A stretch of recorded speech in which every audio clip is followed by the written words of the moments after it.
नमस्कार, मैं छत्तीसगढ़ अखबार के यूट्यूब चैनल इंडिया आजकल के स्टूडियो से सुनील कुमार। आज दो अलग अलग खबरों को लेकर आपके बीच में हूं मैं। एक है दिल्ली की, एक है कोलकाता की। दोनों ही सत्ता के इर्द गिर्द की खबरें हैं। दिल्ली में जैसा कि आपको मालूम है, मुख्यमंत्री अरविंद केजरीवाल जो कि जमानत पर छूटे हैं सुप्रीम कोर्ट से प्रचार करने के लिए, उनके सरकारी बंगले पर उनकी पार्टी की राज्यसभा सदस्य स्वाति मालीवाल के साथ में बदसलूकी हुई, ऐसी report, police report Swati Maliwal ने दिल्ली पुलिस में दर्ज कराई है। और उस रिपोर्ट के आधार पर, जिस पर उन्होंने आरोप लगाया है कि अरविंद केजरीवाल के इस पीए विभव कुमार ने उनसे मारपीट की, बदसलूकी की, उनको गालियां दी, धमकियां दी। उस पीए को दिल्ली पुलिस ने अभी कुछ देर पहले गिरफ्तार कर लिया है। स्वाति मालीवाल के साथ जाहिर तौर पर भाजपा की या केजरीवाल के विरोधियों की या केंद्र सरकार की मनोनीत राष्ट्रीय महिला आयोग की अध्यक्ष जो है, इन तमाम लोगों की बड़ी हमदर्दी दिख रही है। दूसरी तरफ केजरीवाल और आम आदमी पार्टी की सारी हमदर्दी केजरीवाल के पीए विभव कुमार के साथ दिख रही है। पहले दिन तो जब ये आरोप लगा, स्वाति मालीवाल ने पुलिस को कहा कि मेरे साथ मारपीट हुई है सीएम हाउस में, तो उसके 24 घंटे के बाद में आम आदमी पार्टी के सांसद और प्रवक्ता संजय सिंह ने इसे माना, सच माना और सच मानकर माफी मांगी। कहा कि बहुत अफसोस है हमको कि विभव कुमार ने सीएम के ड्राइंग रूम में इस तरह से बदसलूकी की है, ऐसी बदतमीजी की है, हमको बहुत शर्मिंदगी है, बहुत ही गंदा बर्ताव किया है। सब कुछ मान लिया था संजय सिंह ने। उसके अगले दिन तक भी आम आदमी पार्टी को कोई शिकायत नहीं थी, लेकिन कल जब स्वाति मालीवाल ने पुलिस में रिपोर्ट लिखाई, उसके बाद दिल्ली के मुख्यमंत्री अरविंद केजरीवाल के सरकारी निवास के ड्राइंग रूम में वहां बैठकर उनके सुरक्षा कर्मचारियों के साथ बहस करती हुई स्वाति मालीवाल का एक वीडियो, जो कि जाहिर तौर पर किसी हिलते डुलते मोबाइल फोन से बनाया गया था, उसको लीक किया गया, जारी किया गया।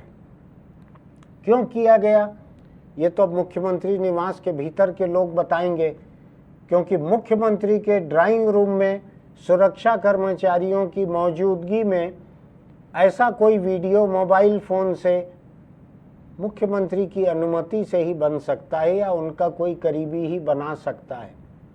खैर, अब हुआ यह है कि मुख्यमंत्री के उस पीए, जो कि उनका बहुत करीबी बतलाया जाता है, विभव कुमार, जो कि स्वाति मालीवाल के सारे आरोपों के बावजूद, ये पीए जब अरविंद केजरीवाल लखनऊ गए अखिलेश यादव के साथ प्रेस कॉन्फ्रेंस करने के लिए, तो लखनऊ एयरपोर्ट पे ये संजय सिंह, अरविंद केजरीवाल, इनके साथ में ये विभव कुमार भी मौजूद था वहां पर, जो उनका सबसे करीबी सहयोगी बतलाया जा रहा है। हो सकता है अरविंद केजरीवाल अभी ईडी की बहुत बुरी कार्रवाई में फंसे हुए हैं अपने मंत्रियों के साथ, अपने और लोगों के साथ, और सुप्रीम कोर्ट ने अरविंद केजरीवाल को एक बड़ी असाधारण किस्म की जमानत दी है। तो हो सकता है कि ईडी की कार्रवाई ने, जो कि उनकी पार्टी को भी अब मुलजिम बना रही है अपने केस में, आम आदमी पार्टी को भी, ऐसी नौबत में हो सकता है कि वो अपने पीए से हाथ न छुड़ा पा रहे हों और पीए को ढोना उनकी मजबूरी हो। मैं नहीं जानता ऐसा है कि नहीं, लेकिन अटकल लगाने का हक तो लोकतंत्र में सभी को है, मुझको भी है। पहले दिन तक जिस पीए के ऊपर कड़ी कार्रवाई की बात की जा रही थी, दूसरे दिन स्वाति मालीवाल की पुलिस रिपोर्ट के बाद में एकदम से आम आदमी पार्टी ने यू टर्न लिया और आम आदमी पार्टी की तरफ से उसकी एक मंत्री आतिशी ने वहां पर एक प्रेस कॉन्फ्रेंस ली और प्रेस कॉन्फ्रेंस लेके स्वाति मालीवाल के पूरे मामले को भाजपा की एक साजिश करार दिया, भाजपा के हाथ का मोहरा बताया और कहा कि अरविंद केजरीवाल को बदनाम करने के लिए ये पूरी तरीके से भाजपा की एक साजिश है और अरविंद केजरीवाल उस दिन मिले नहीं सीएम हाउस में, वरना जो भी होगा उनका इशारा शायद इस तरफ था कि अगर अरविंद केजरीवाल मिल जाते तो हो सकता है तोहमत उनके ऊपर लगी होती। इस पूरे घटनाक्रम से एक चीज साबित होती है कि ये एक षड्यंत्र था, भारतीय जनता पार्टी द्वारा सोचा गया षड्यंत्र था। स्वाति मालीवाल जी को इस षड्यंत्र का चेहरा बनाया गया, मुख्यमंत्री जी को फंसाने का इरादा था। तभी सुबह सुबह जोर जबरदस्ती से मुख्यमंत्री आवास में घुस के मुख्यमंत्री जी से मिलने की जबरदस्ती की जा रही थी। ये इस बात से भी साबित हो रहा है कि स्वाति मालीवाल जी मुख्यमंत्री आवास से पुलिस थाने गई, पुलिस ने उन्हें एमएलसी कराने को कहा, लेकिन उन्होंने एमएलसी कराने से मना कर दिया। फिर 3 दिन बाद भारतीय जनता पार्टी फिर से एक नए झूठ के साथ स्वाति मालीवाल जी को सामने लेकर आई। लेकिन यह पूरा प्रकरण, आज जो वीडियो सामने आया है, जिस प्रकार से स्वाति मालीवाल जी पुलिस वालों को धमका रही हैं, विभव कुमार जी को धमका रही हैं, जिस प्रकार से सोफे पर बैठी हुई हैं, जिस प्रकार से ये स्पष्ट है कि वो उनके साथ वीडियो देखकर साफ पता चल रहा है कि वो आराम से बैठी हुई हैं, ना दर्द में कराह रही हैं, ना उनके कपड़े फटे हुए हैं, ना उनके सर पर चोट लगी हुई है। तो ये पूरा वीडियो स्वाति मालीवाल जी के झूठ को सामने लेकर आता है और भारतीय जनता पार्टी के षड्यंत्र को साफ कर देता है। जो भी हो, अरविंद केजरीवाल भी बहुत ही चतुर नेता हैं, उनको भी मालूम है कब कैसे इस्तेमाल करना है, किससे मिलना है, किससे नहीं मिलना है। दिल्ली का मुख्यमंत्री निवास जो है बड़ी बुरी हालत में फंसा हुआ है। पुलिस वहां घुसकर जांच कर रही है, पुलिस ने वहां का सीसीटीवी फुटेज मांगा है। आरोप लगाने वाली स्वाति मालीवाल का कहना है इस फुटेज के साथ छेड़खानी की जा रही है। दिल्ली पुलिस ने आनन फानन कार्रवाई करते हुए इसकी एफआईआर भी कुछ एक चुनिंदा टीवी चैनलों तक तुरंत पहुंच गई। उनकी रिपोर्टर ऐसा पढ़ के एक एक शब्द बतला रही थी कि क्या लिखा हुआ है एफआईआर में। अभी तक जिसके खिलाफ ये एफआईआर है, विभव कुमार, उनके वकील का और आम आदमी पार्टी के लीगल सेल के प्रमुख संजीव नासियर का कहना है कि अभी तक विभव कुमार को ये एफआईआर नहीं मिली है, जो कि कल से टीवी चैनलों के पास है। अभी तक विभव कुमार को नहीं मिली है, ये कहना है आम आदमी पार्टी का। पार्टी पूरी तरह से मजबूती से केजरीवाल के पीए के साथ खड़ी हुई है, शायद इसलिए कि ये पीए जो है पूरी मजबूती से ईडी के केस में अरविंद केजरीवाल के साथ खड़ा हुआ है। शायद अब तक, शायद आगे भी खड़ा रहे, ये एक मजबूरी भी हो सकती है। जो भी होगा, ये दिल्ली मुख्यमंत्री निवास का किस्सा है। अब मैं एक दूसरे किस्से पे आता हूँ। कोलकाता का राजभवन। मुझको ऐसा लगता है कि पश्चिम बंगाल की मुख्यमंत्री ममता बनर्जी जब से मुख्यमंत्री बनी है, पता नहीं आपको याद पड़ता हो कोई नहीं पड़ता हो, मुझको तो याद नहीं पड़ता कि किसी भी राज्यपाल से उनके संबंध अच्छे रहे हों। हर राज्यपाल से उनके संबंध खराब रहते हैं। खैर होगा, राज्यपाल हो सकता है एक के बाद दूसरे तीसरे वहाँ गड़बड़ जा रहे हों। हो सकता है कि केंद्र की मोदी सरकार पिछले 10 बरस में ममता को परेशान करना चाह रही हो, इसलिए राज्यपाल ऐसे भेजे गए हों, इसलिए राज्यपाल की आपत्तियां ऐसी लग रही हों। बीच बीच में कभी कभी राज्यपाल के कुछ फैसले गलत भी माने गए थे, कुछ अदालतों तक भी मामले पहुंचे थे, मुझको याद पड़ता है। लेकिन मैं उसमें बहुत ज़्यादा उलझना नहीं चाहता। अभी राजभवन में काम करने वाली एक महिला कर्मचारी ने ये आरोप लगाया कि राज्यपाल सी आनंद बोस, उन्होंने उसका यौन शोषण किया, महिला कर्मचारी का।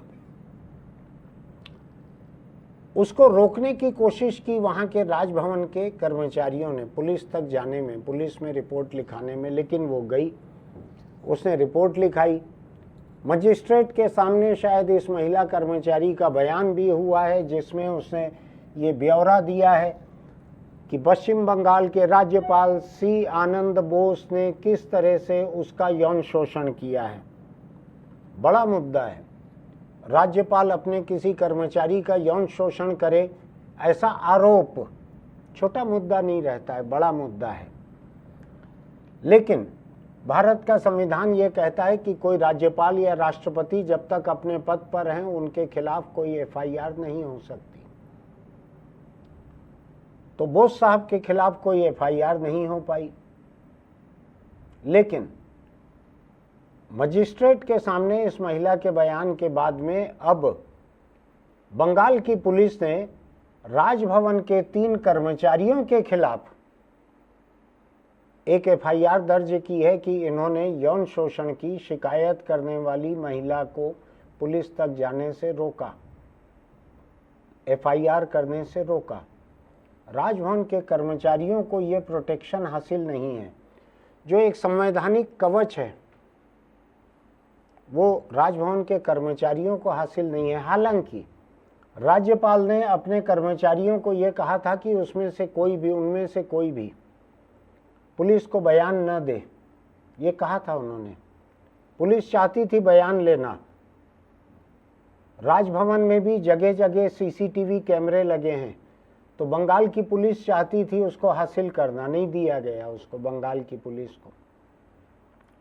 ऐसे में क्या हुआ है, राज्यपाल जब आरोपों से घिर गए इस महिला के, तो उन्होंने कोलकाता में अपने पसंदीदा या अपने छांटे हुए चुनिंदा, अब ये चुनिंदा और पसंदीदा के बीच में कौन लोग आ सकते हैं मुझको नहीं मालूम, लेकिन ऐसे 90-100 पत्रकारों को उन्होंने बुलाकर कुछ चुनिंदा सीसीटीवी फुटेज उनको दिखाया राज्यपाल ने खुद बैठकर, जिसमें ये महिला दिख रही है। चुनिंदा कैमरों के चुनिंदा सीसीटीवी फुटेज को उन्होंने दिखाया। ये महिला दिख रही है, आ रही है, जा रही है, बाहर जा रही है, उसका चेहरा दिख रहा है। कानून का एक बड़ा उल्लंघन हुआ है। ये हिंदुस्तान का कानून ये कहता है कि यौन शोषण की शिकायत करने वाली किसी भी लड़की या महिला की पहचान उजागर नहीं की जा सकती, उसका नाम उजागर नहीं किया जा सकता। ये अपने आप में एक जुर्म है। ऐसा मुझको लगता है कि बंगाल के राज्यपाल सी आनंद बोस ने ये एक और जुर्म किया है। अगर पहला जुर्म उन्होंने किया है तो ये तो किया ही है उन्होंने। यौन शोषण की शिकायत जो उन्हीं के खिलाफ है, उसकी शिकायत को झूठा साबित करने के लिए राज्यपाल ने 90-100 चुनिंदा पत्रकारों को बुलाया, उनको दिखाया सीसीटीवी फुटेज, जो भी साबित करना चाहते होंगे। अपनी तरफ से कोई बयान जारी नहीं किया है उन्होंने। अब मैं सोच रहा हूं कि एक कैमरे की रिकॉर्डिंग जो है, मोबाइल कैमरे की रिकॉर्डिंग दिल्ली के मुख्यमंत्री के ड्राइंग रूम से शिकायत करने वाली स्वाति मालीवाल ने बलात्कार या यौन शोषण की शिकायत नहीं की है, इसलिए हम उनका नाम ले पा रहे हैं। अगर उनकी ऐसी कोई शिकायत रहती उनका भी नाम नहीं ले पाते। स्वाति मालीवाल को झूठा साबित करने के लिए एक मोबाइल फोन की रिकॉर्डिंग जारी की गई है। सीएम हाउस के भीतर की है, तो जाहिर है कि उनके तरफ से किसी ने की होगी। अब दिल्ली पुलिस जब जांच कर रही है तो इस रिकॉर्डिंग के सोर्स तक भी पहुंच जाएगी, किस कैमरे से, किस मोबाइल फोन से किसने इसको रिकॉर्ड किया और कैसे जारी किया। जो सुरक्षा कर्मचारी वहां पे थे पुलिस के ही होंगे, दिल्ली पुलिस के, ऐसा मेरा अंदाज है। वो स्वाति मालीवाल को इसी विभव कुमार के कहे हुए मुख्यमंत्री निवास से बाहर निकालने के लिए पहुंचे हुए थे और कह रहे थे आप बाहर जाइए, आप बाहर जाइए।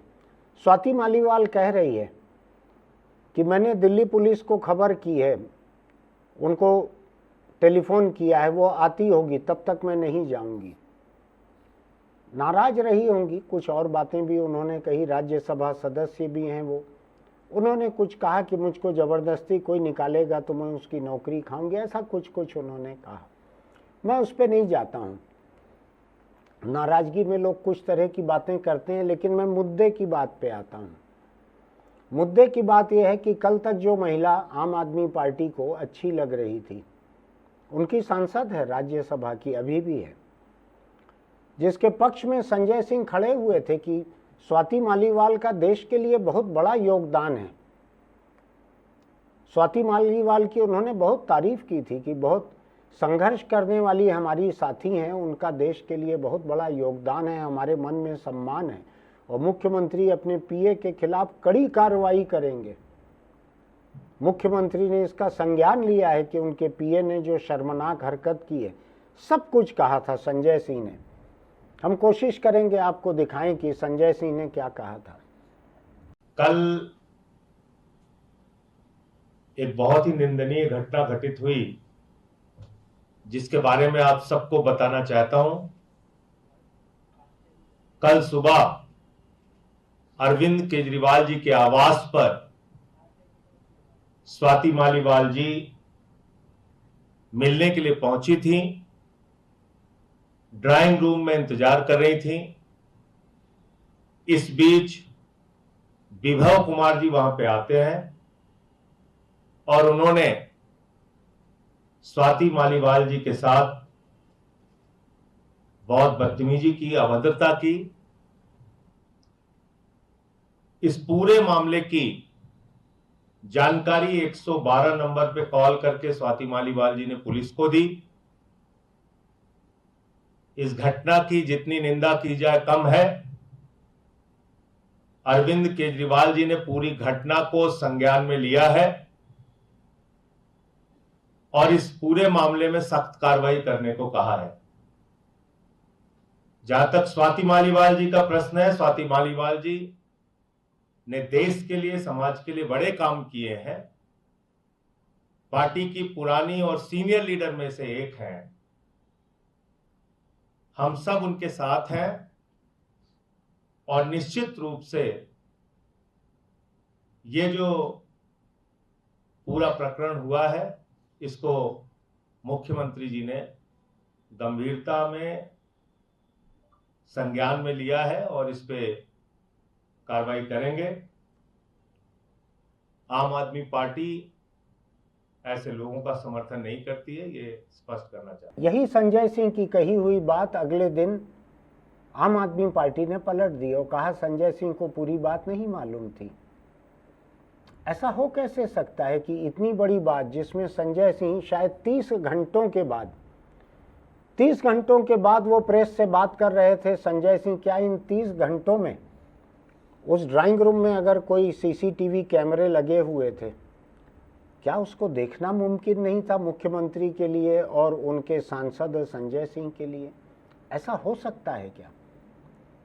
आप बतलाइए, आपके घर, दफ्तर, आपके कारखाने, किसी भी जगह अगर इतनी बड़ी घटना होती है, किसी महिला के साथ ऐसी बदसलूकी होती है जिसको आप मानते हो, तो मुझको लगता है कि केजरीवाल ने, संजय सिंह ने बार बार उस रिकॉर्डिंग को आगे पीछे करके देखा होगा। रिकॉर्डिंग और होती किस लिए है कि कोई विवाद होने पर उसको देखा जाए। उस रिकॉर्डिंग को देखा होगा संजय सिंह ने, केजरीवाल ने, ऐसा मेरा मानना है। उसके बाद उन्होंने माना अपनी गलती को, क्योंकि उनको लग रहा होगा कि दिल्ली पुलिस पीछे पड़ी है, ईडी पीछे पड़ी है, सुप्रीम कोर्ट में मामले खड़े हुए हैं, इस रिकॉर्डिंग को मिटाना एक और जुर्म हो जाएगा, सबूत मिटाना। संजय सिंह घर भी जाते हैं स्वाति मालीवाल के उसके बाद में, मनाने के लिए, समझाने के लिए उनके घर भी जाते हैं, सब कुछ करते हैं। आज जो तोहमत लग रही है कि बीजेपी के हाथ का मोहरा है, मैं उसके ऊपर आ रहा हूं। बंगाल में इस महिला को कहा जा रहा है ममता बनर्जी की साजिश है, ममता बनर्जी के हाथ का मोहरा है वो।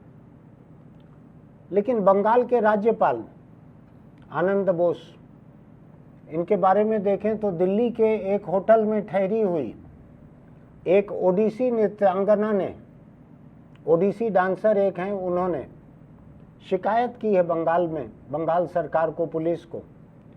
उसकी जांच भी हो गई है। उस डांसर का ये कहना है कि वो वहाँ ठहरी थी होटल में और राज्यपाल आनंद बोस के करीबी लोगों ने ठहराया था वहाँ उनको। राज्यपाल बंग भवन में ठहरे हुए थे, दिल्ली में सरकार का, बंगाल सरकार का जो अतिथि गृह है वहाँ ठहरे हुए थे। वहाँ से बिना किसी सुरक्षा के वो अकेले आ गए होटल में। इस ओडिसी नृत्यांगना के कमरे में पहुँच गए और उसको कहा कि वो उसके विदेश में कार्यक्रम करवाने के लिए विदेश मंत्रालय से बोल के उसकी मदद करेंगे, और उसका यौन शोषण किया, ऐसा उसका आरोप है। ऐसा उसका आरोप है कि उसका यौन शोषण किया। बंगाल पुलिस का कहना है कि उन्होंने बंग भवन के सीसीटीवी फुटेज देखे हैं, होटल के सीसीटीवी फुटेज देखे हैं। उनको पहली नज़र में इस महिला की शिकायत सही लग रही है। ऐसा कम होता है आमतौर पर कि किसी होटल के कमरे में किसी एक अकेली महिला से मिलने के लिए कोई राज्यपाल बिना सुरक्षा के, बिना अपने कर्मचारियों के, स्टाफ के अकेले चले जाए। ऐसा होता नहीं है आमतौर पर। मैंने भी बहुत से राज्यपालों को देखा है, मैं मिला हूँ। अपने एडीसी के बिना तो राज्यपाल कहीं भी नहीं जाते। छत्तीसगढ़ के एक राज्यपाल, उन्होंने एक दो बार मेरे परिवार को खाना खिलाया था। शिष्टाचार में मैंने उनको कह दिया था आप भी हमारे घर खाने आइएगा। वो अपने पूरे परिवार सहित हमारे घर खाने आए, लेकिन उसके पहले उन्होंने फ़ोन करके मुझको कहा कि सुनील जी, मेरे एडीसी मेरे साथ ड्यूटी पर रहेंगे, वो वहाँ आएंगे, लेकिन अगर उनको आप अलग से न्योता नहीं देंगे तो वो खाएंगे नहीं वहाँ पर। आप देखिएगा, अगर आपको उचित लगे तो आप उनको अलग से न्योता दे सकते हैं, तभी वो खाएंगे। ऐसा नहीं कि मेरे साथ आए हैं तो वो खा लेंगे। तो मैंने उनके एडीसी को फ़ोन करके कहा कि राज्यपाल जी के साथ आप भी आने वाले हैं, आप हमारे मेहमान रहेंगे, आप हमारे साथ खाना खाएंगे तो हमको खुशी होगी। एक निहायत पारिवारिक माहौल में आए थे राज्यपाल, अपनी पत्नी, बेटी और नातिन इनको लेकर आए थे।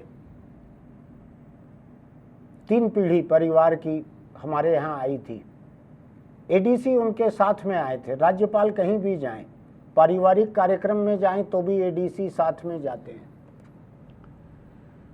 तो हमारे साथ हमारे डाइनिंग टेबल पे गवर्नर, उनका परिवार और एडीसी, हम लोगों ने सब ने खाना खाया था साथ में, इसलिए मुझको याद है। वैसे भी कुछ और गवर्नर मेरे दोस्त रहे हैं तो उनसे भी मुझको मालूम है ये बात। ऐसे में बंग भवन छोड़ के दिल्ली में एक होटल के कमरे में जाकर एक राज्यपाल किसी ओडिसी डांसर से अकेले मिले, ये बात अटपटी है थोड़ी सी। और उसने शिकायत की। वो शिकायत बंगाल की पुलिस ने जांच करके प्रथम दृष्टि में सही पाई है। अब एक राज्यपाल के ऊपर दो ऐसी शिकायतें लगी हुई हैं। दोनों एक ही किस्म के यौन शोषण की शिकायतें हैं। 2 अलग अलग महिलाओं की हुई है, 2 अलग अलग शहरों में है। क्या किया जाए? मैंने आनंद बोस के कुछ निजी मित्र हैं, मेरे भी मित्र हैं, उनसे मैंने पूछा। वो आनंद बोस का कोई बचाव नहीं कर पाए। ये बहुत निजी बात थी, इसलिए मैं उनका नाम नहीं ले सकता। वो पूरी प्रक्रिया को, कानून को जानने वाले समझदार लोग हैं। उनसे मैंने बात की कि आनंद बोस के बारे में ऐसा कहा जा रहा है, 2 शिकायतें हैं, क्या लगता है आपको, क्या हुआ होगा? आनंद बोस के बारे में उन्होंने मुझको बताया वो उनके बचाव में तो काम नहीं आ सकता था, उनकी साख बिगाड़ने वाला हो सकता था। लेकिन अनौपचारिक चर्चा थी, मैं उसका यहाँ पर इस्तेमाल करना नहीं चाहता। मैं ये देखना चाहता हूँ कि एक राजभवन कोलकाता का, एक मुख्यमंत्री निवास दिल्ली का, 2 महिलाओं की अलग अलग किस्म की शिकायतें हैं। इन महिलाओं की शिकायत की साख को खत्म करने के लिए चुनिंदा वीडियो जारी किए जा रहे हैं। एक राज्यपाल खुद बैठकर कर रहे हैं, एक केजरीवाल के ड्राइंग रूम से जारी हो रहा है। जाहिर है कि स्वाति मालीवाल की साख खत्म करने के लिए जारी हुआ है, तो आम आदमी पार्टी और केजरीवाल और संजय सिंह और इनके चहेते विभव कुमार, इन सब की मर्जी से हो रहा होगा। जब कभी हिंदुस्तान में कोई महिला शिकायत करे तो सबसे पहले उसकी साख को चौपट करने की कोशिश होती है। आपको ध्यान है, हिंदुस्तान का सुप्रीम कोर्ट, चीफ जस्टिस थे रंजन गोगोई, अभी राज्यसभा में हैं, उस वक्त चीफ जस्टिस ऑफ इंडिया थे। जो सुप्रीम कोर्ट के जज रहते हैं, हाई कोर्ट के जज रहते हैं, उनको बंगले पर भी काम करने के लिए स्टाफ मिलता है, कर्मचारी मिलते हैं। रंजन गोगोई के बंगले पर तैनात एक कर्मचारी, महिला कर्मचारी ने ये शिकायत की कि उसका यौन शोषण करने की कोशिश करते हैं रंजन गोगोई। साफ साफ शिकायत की। इस शिकायत को लेकर सुप्रीम कोर्ट की बेंच ने सुनवाई शुरू की। गंभीर शिकायत है, किसी भी कोर्ट को अपनी इज्जत बचाने के लिए ऐसी शिकायत को गंभीरता से लेके उसकी सुनवाई करनी चाहिए। चीफ जस्टिस ने क्या किया? चीफ जस्टिस को कायदे से तो ये करना था, किसी महिला जज को उस बेंच पे रखना था या खुद हट ही जाना था। जो दूसरे नंबर के सबसे सीनियर जज हैं सुप्रीम कोर्ट के, उनको कहना था ये शिकायत मेरे खिलाफ है, मैं अलग हो जा रहा हूँ इससे जुड़ी हुई कार्रवाई से, आपको जो करना है कीजिए। तो जो दूसरे तीसरे चौथे नंबर के जो जज थे वो तय करते कि क्या करना है। लेकिन हुआ क्या था? रंजन गोगोई अपने खिलाफ यौन शोषण की शिकायत में खुद ही जज बन के बैठ गए थे बेंच पर, और चीफ जस्टिस जिस बेंच में है वही अगुवाई करते हैं। रंजन गोगोई अपने खिलाफ महिला की गई यौन शोषण की शिकायत की सुनवाई खुद कर रहे थे। और उन्होंने क्या कहा? उन्होंने कहा कि ये शिकायत जो है सुप्रीम कोर्ट की संस्था पर एक हमला है, सुप्रीम कोर्ट की संस्था पर हमला है। जो रंजन गोगोई के बंगले के, उनके ऑफिस के कमरे में जो कुछ भी हुआ नहीं हुआ, वहां से शिकायत निकली, वो सुप्रीम कोर्ट के इंस्टीट्यूशन पर एक हमला है। इससे भयानक बात कुछ हो सकती है? शिकायतकर्ता की साख को खत्म करने के लिए हिंदुस्तान के चीफ जस्टिस ने सुप्रीम कोर्ट की पूरी इज्जत दांव पे लगा दी। यौन शोषण की शिकायत महिला को झूठा करार देने के लिए, उसकी साख चौपट करने के लिए सुप्रीम कोर्ट का चीफ जस्टिस खुद बैठ गया। जिसको कटघरे में होना चाहिए था वो जज बनकर बैठ गया।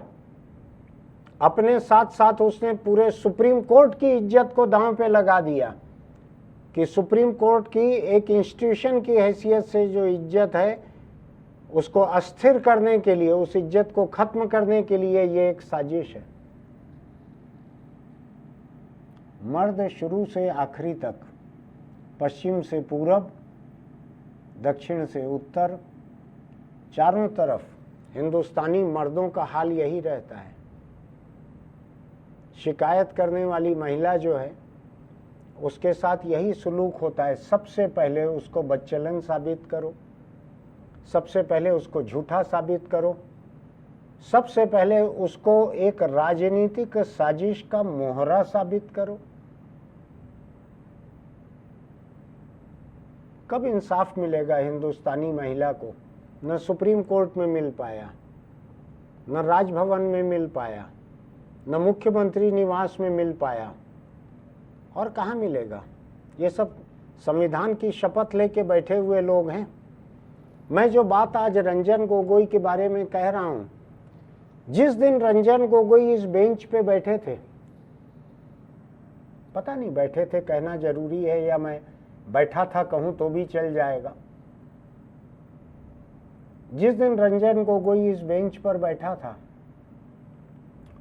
उस दिन भी मैंने अखबार में अपने संपादकीय में लिखा था, उस दिन ये YouTube चैनल हमारा नहीं था, मैंने लिखा था उस पर कि ये निहायत ही गलत बात है, ये नाजायज बात है। ये चीफ जस्टिस को कोई हक नहीं बैठता अपने खिलाफ शिकायत की सुनवाई करने बैठ जाए।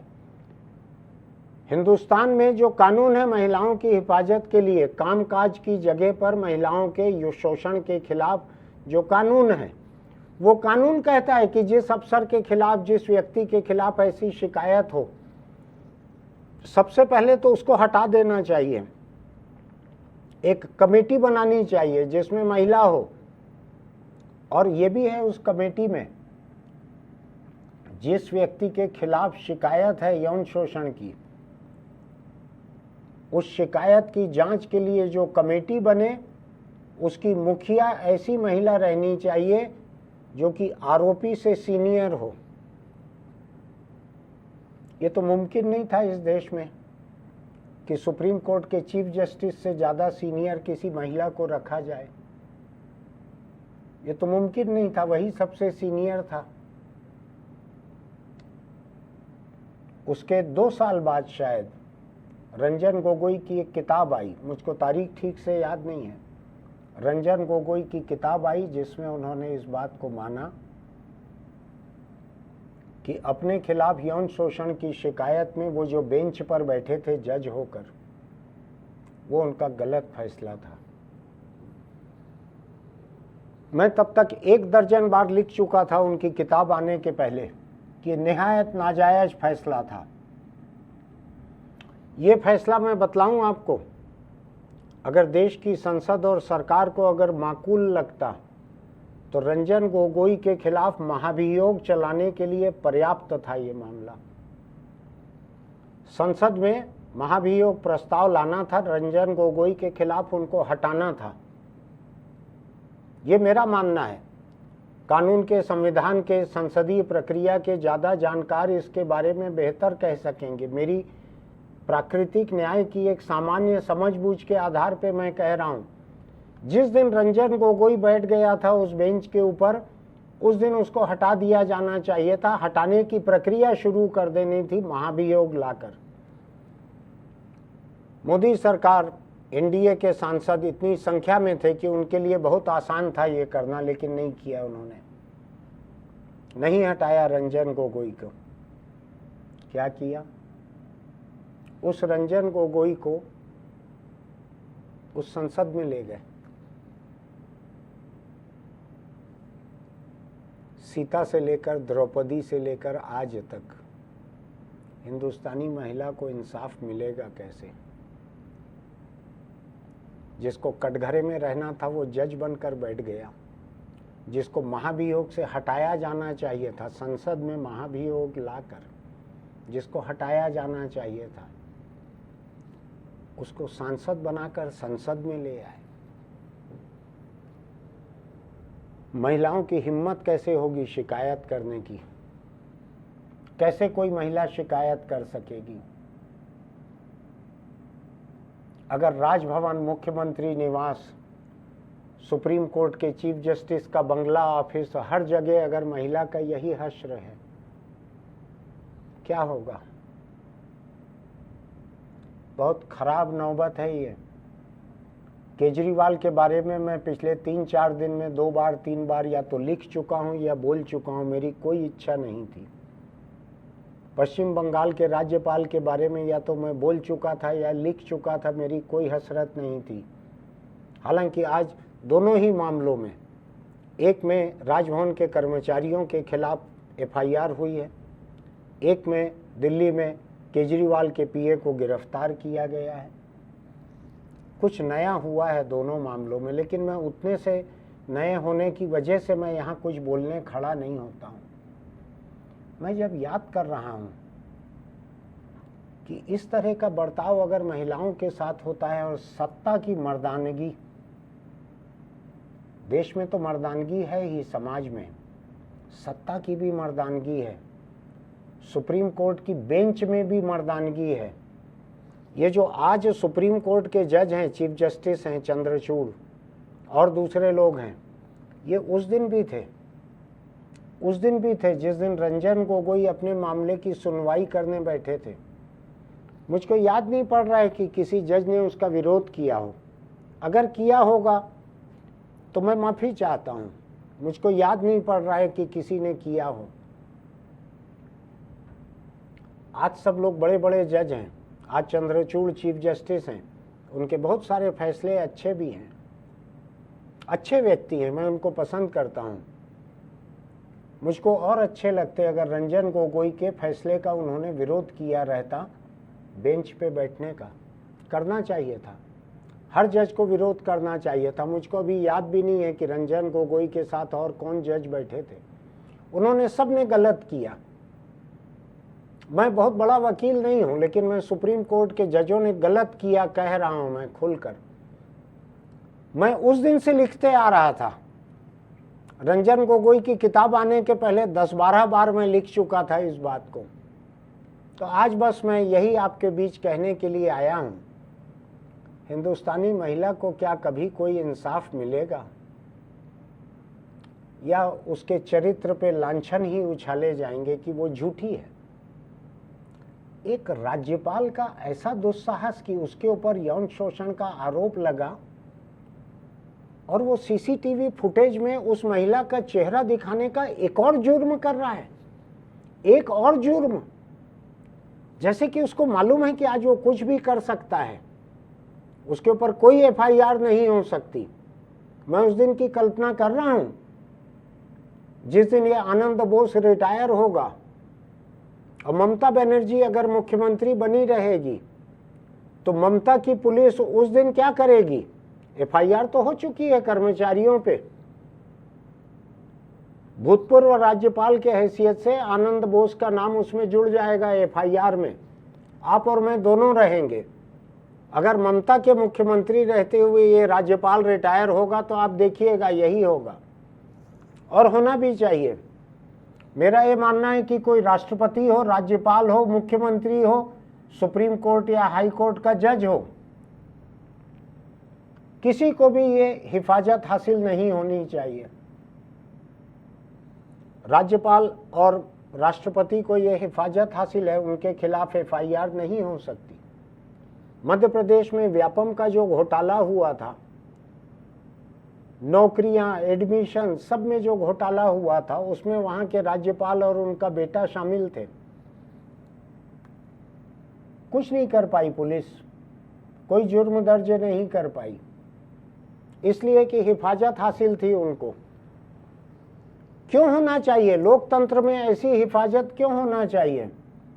लोकतंत्र में तो ये होना चाहिए कि ऐसी कोई भी चीज हो तो सीधा महाभियोग इनके खिलाफ चालू हो। वहां पे अपने वकील को रख कर आप संसद में सांसदों के सामने अपना पक्ष रख सकते हैं। मुझको ध्यान है किसी एक जज के खिलाफ महाभियोग चला था, शायद कपिल सिब्बल उसके वकील थे। 8 घंटे या कितने घंटे उन्होंने संसद के भीतर माइक पर सारे सांसदों के सामने अपने मुवक्किल उस जज का पक्ष रखा था। बहुत घंटों तक चला था वो मामला। कोई हिफाजत हासिल नहीं होना चाहिए, सारी हिफाजत अलोकतांत्रिक है। आप मटर गश्ती करते हुए होटल चले जाओ, किसी महिला के कमरे में, सारे प्रोटोकॉल को तोड़कर, वही प्रोटोकॉल जिसको रात दिन आप मजा लेते हो, सायरन बजाते काफिले में चलते हो, एयरपोर्ट पे सिक्योरिटी नहीं होती, आपकी चेकिंग नहीं होती,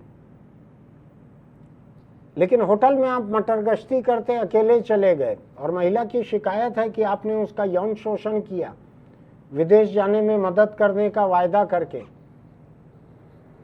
ये सिलसिला बहुत खराब है। हिंदुस्तानी महिला के शोषण का ये सिलसिला जो है, मेरा किसी पार्टी से, न ममता से, न केजरीवाल से, न दोस्ती है, न दुश्मनी है। न बंगाल के राज्यपाल से मेरी कोई दुश्मनी है, वो मेरे एक दो दोस्तों के दोस्त ही हैं। मैं तो दोस्ती नहीं करना चाहता ऐसे व्यक्ति से, लेकिन मेरे 1-2 दोस्तों के दोस्त हैं। उनका भी बहुत अच्छा नहीं कहना है उनके बारे में। सोच के देखिएगा, हिंदुस्तानी महिला जाए तो कहाँ जाए। कल तक आपके साथ में थी तो आपका देश के लिए बहुत बड़ा योगदान गिना जा रहा था। संजय सिंह माइक पर कैमरों के सामने बोल रहे थे। आज बीजेपी के हाथ का मोहरा बन गई वो। कोई भी पार्टी हो, कोई भी नेता हो, कोई भी अफसर हो, कोई भी जज हो, मेरा यही स्टैंड रहेगा। महिला की शिकायत है, उसकी जांच होनी चाहिए ईमानदारी से। महिला की शिकायत पे कोई शक नहीं करना चाहिए। आपको ध्यान है, उत्तर प्रदेश के समाजवादी पार्टी के एक बड़े नेता आजम खान ने एक बच्ची की रेप की शिकायत के बारे में कहा था ये राजनीतिक साजिश है। इसी सुप्रीम कोर्ट ने आजम खान को कटघरे में बुलाकर कान पकड़ना मैं जुबानी इस्तेमाल कर रहा हूँ, माफ़ी मंगवाई थी वहाँ अपने बयान के लिए। माफ़ी मांगो या जेल जाओ, माफ़ी मांगो या जेल जाओ। आजम खान ने माफ़ी मांगी थी। मैं सोच रहा हूँ किसी जज ने रंजन गोगोई से माफ़ी क्यों नहीं मंगवाई, जब उन्होंने कहा कि ये सुप्रीम कोर्ट के इंस्टीट्यूशन पर एक हमला है। रंजन गोगोई से माफ़ी क्यों नहीं मंगवाई? सोच के देखिएगा। मेरी बात थोड़ी तल्ख है, ईमानदारी की बात है, लेकिन आपको अच्छा लगे मेरी बातों को सुनना तो आप हमारे YouTube चैनल इंडिया आजकल को सब्सक्राइब कीजिएगा, नोटिफिकेशन की बटन दबाइएगा, अपने आसपास के लोगों को इसका लिंक भेजिएगा कि ये आदमी इतनी तल्ख बातें करता है, जायज़ है, नाजायज़ है, क्या है, ये किसका आदमी है? ये बीजेपी का है, केजरीवाल का है, ममता का है, कांग्रेस का है, किसका है? मैं आपको बतला देता हूँ, मैं एक महिला का बेटा हूँ, बस यही मेरी पहचान है। और उसी नाते मैं इतना बढ़ चढ़ के महिला के हक के बारे में बोलता हूँ। आज क्या कहूँ मैं आपसे, क्या सलाह दूँ आपको? यही सलाह दे सकता हूँ, अपने आसपास आई हुई किसी भी लड़की, महिला, किसी भी बच्चे को कोई गलतफहमी मत होने दीजिए। बर्ताव अपना ठीक रखिए, अपनी नीयत और अपने हाथ अपने काबू में रखिए। किसी को शिकायत का मौका मत करने दीजिए, मत दीजिए किसी को शिकायत का मौका। आज बस इतनी ही सलाह है, फिर मिलेंगे।